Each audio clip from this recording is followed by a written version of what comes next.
today ay mag-harvest kami ng kamote. Dito, ang ganda ng view. As you can see, diba? Grabe yung cloud. Super ganda. Ang ganda ng tanawin. Super relaxing.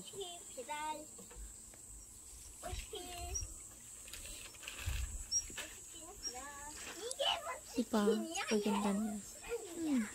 Tingnan nyo lang yung tanawin. Nakaka-relax. Ito po yung sa farm ng in-laws ko. Tulungan lang namin sila mag-harvest ng kamote. Actually, dito sa Korea. Sa Korea pala ito.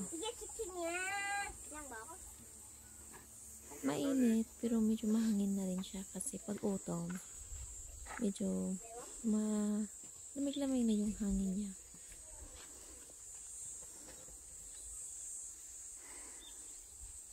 Diyan may bahay na rin sa ganito. Hindi naman talaga to siya farm. Pero nung pag-pandemic, ginawa na lang namin farm. Iyan, may ampalaya pa ako.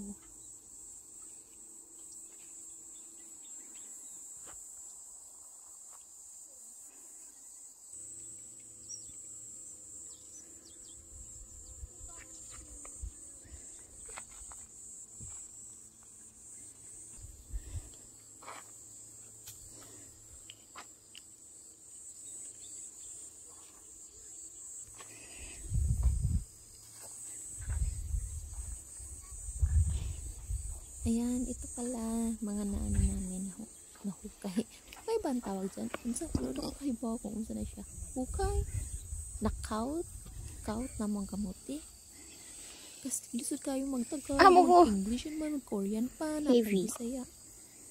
Ay, kamo na lisabot. Basta mo na siya. Ang among di-harvest. With the view. 바이바이. 안녕. 야, 그리 하면 다리 알았어, 이발 줄게, 자. 어디 돌려, 뒷장으로. 아빠 뭐 돌려달래.